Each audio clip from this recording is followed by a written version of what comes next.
માંગરોળ તાલુકાના મકતુપુર ગામે ક્ષત્રિય સમાજની ક્ષત્રાણીઓ દ્વારા પરસોત્તમ રૂપાલાની રાજકોટ લોકસભાની ઉમેદવારી રદ કરવાના સૂર ઉઠ્યા છે। તેની ઉમેદવારી રદ નહીં થાય તો રણચંડી બની આ આંદોલનને માંગરોળ તાલુકામાં ઉગ્ર બનાવવામાં આવશે તેવો સૂર ઉઠાવ્યો છે। મકતુપુરના દરબારગઢ દજાત વાડીના ધામ ખાતે મોટી સંખ્યામાં ક્ષત્રિય સમાજની બહેનોએ રોષભેર પરસોત્તમ રૂપાલાના નિવેદનને લઈને રોષ વ્યક્ત કર્યો હતો।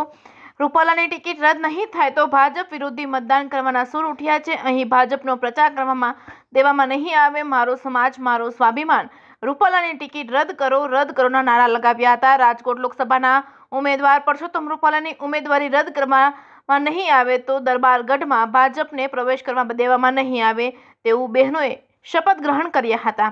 જેકેએસ ગુજરાતી સાથે વિનુ મેસવાણીયા, માંગરોળ। અમારે મકતુપુર દરબારગઢ ચુડાસમા પરિવાર દ્વારા ભાજપ વિરુદ્ધ મતદાન કરીશું જો રૂપાલાજીની ટિકિટ રદ નહીં થાય તો। એના માટે અમારા બા સાહેબો દ્વારા આ મિટિંગનું આયોજન કરવામાં આવેલું હતું અને એ મિટિંગમાં બધા ગઢના બા સાહેબ હાજર રહ્યા અને અમે શપથ લીધી કે જો રૂપાલાની ટિકિટ રદ નહીં થાય તો અમે ભાજપ વિરુદ્ધ મતદાન કરીશું અને કોઈ પણ ભાજપવાળાને મકતુપુર દરબારગઢની અંદર પ્રવેશ કરવામાં નહીં આવે। આ અમારી એક માંગ છે। અમે ભાજપ વિરોધ નથી, અમે રૂપાલાજી વિરુદ્ધ છે અને આ અમારો આજનો કાર્યક્રમ હતો અને બહેનો દ્વારા આ શપથ લેવામાં આવેલી છે। મારું નામ ચુડાસમા રવિરાજસિંહજી દિલીપસિંહ અને હું આ ગઢના ભુવાજી છું। મારું નામ આરતીબા રાજેન્દ્રસિંહ ચુડાસમા છે। અમે ગામ મકતુપુરના અને આજે રોજ અમે બધા જ દરબારગઢ અહીંયા મકતુપુર ભેગા થયા છે, બધા જ મહિલાઓ ભેગા થયા છે।